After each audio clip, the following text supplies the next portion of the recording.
Сәлем достар, сендермен факт-кист. Бүгінгі видеода сіздерді қызықты сұрақтар күтіп тұр. Әр сұрақтың жауабына 15 секунд беріледі. Егер үлгермесеңіз, видеоны паузаға қойып, шешсеңіз болады.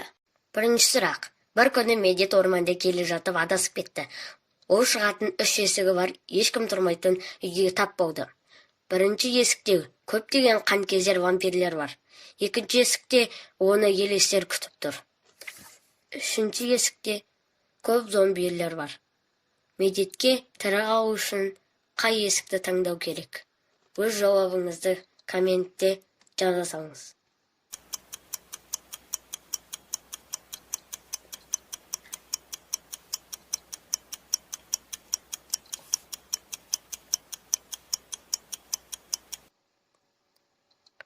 Вампирлер мен зомбилер адамдарға қауіпті, ал елес жай ғана қорқытады.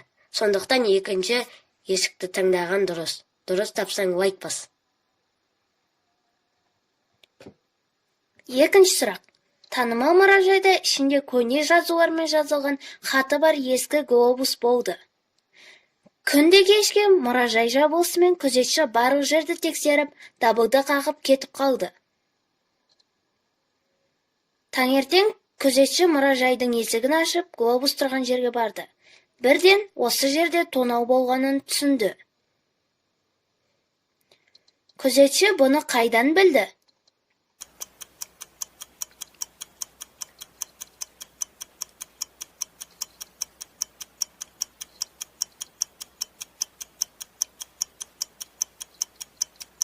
Егер сіз географиядағы білімді пайдалансаңыз, бұл жұмбақ сізге оңай болды деп ойлаймын.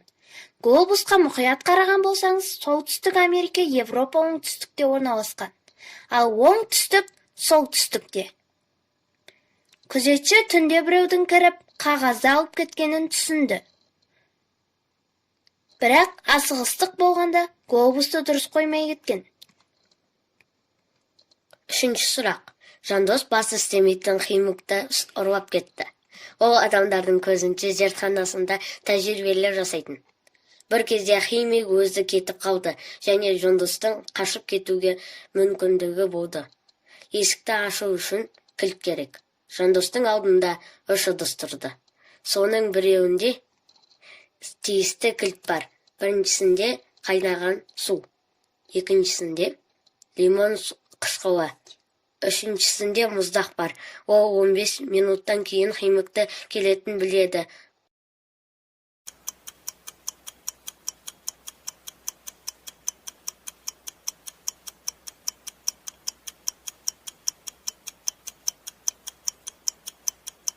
Ең дұрыс шешімі екінші ыдыс болады. Лимон қышқылынан аллергия болуы мүмкін. Бірақ осы нұсқа Жандос үшін ең дұрысы болады.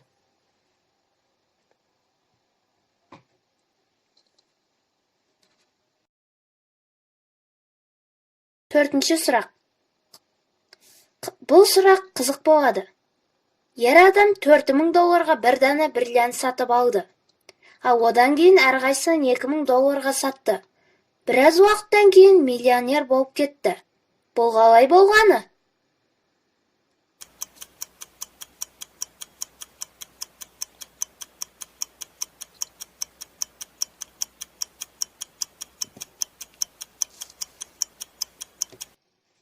Мен сіздерге қызық жұмбақ болады деп айттым. Ол ақшасын құртып қайта сатқанымен, осы уақытқа дейін бұл миллиардер болып келген.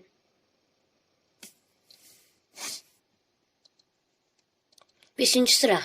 Мына суреттерге қарап, кімнің көшіріп отырғанын табыңыз.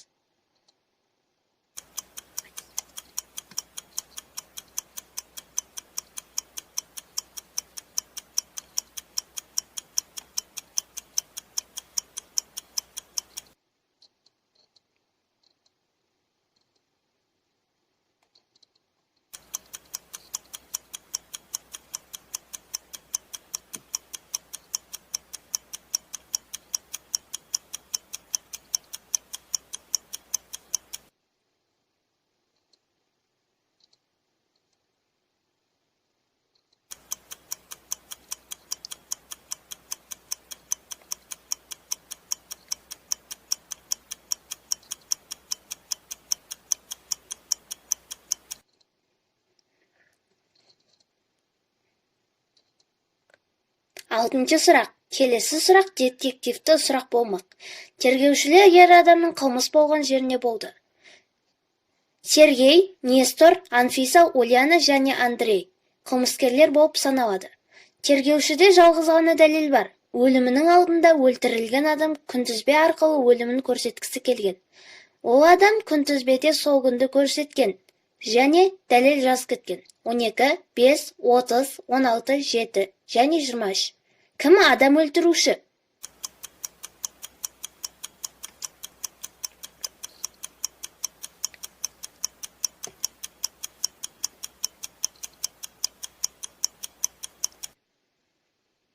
Егер мұқият тыңдап суретке дұрыс қарасаңыз, бұл жерде заңдылық бар.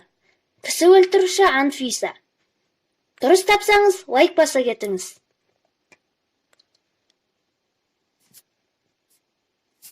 Жетінші сұрақ. Қаладағы танымал химикті тағы да бір ұрлықшы ұрлап кетті. Ол өлуге дайын болған адамдарды ұрлады және оларды механикалық сағатты бомбасы бар бөлмеге қамап қойды. Ұсталған адам бомбадағы кодты дұрыс тапса шыға алады. Бұл сөз 4 әріптен тұратын орысша сөз. Сондай-ақ ұрлықшы кішкене оған көмек берген, бірақ ұрлықшы құтылу үшін сағаттық бомбада қандай сөзді теріп көшіру керектігін айтпаған.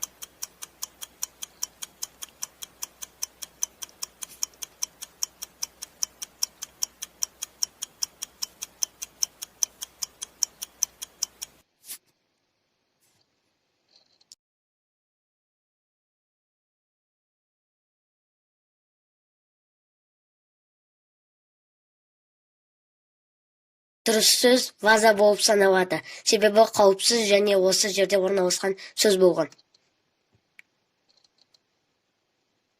8-ші сұрақ. Полициялық бөлімше кішкентай баланы алып келді. Ол көшеде адасып кеткен. Ол полицияның сұрақтарына жауап бере алмады. Қайда тұратынын кім екенін білмеді.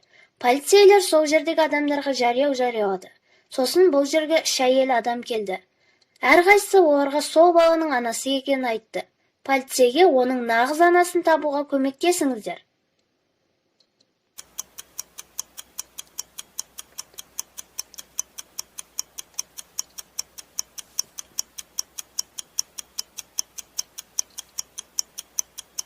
Егер сіз мұқият қарасаңыз, ол баланың қолында қал бар.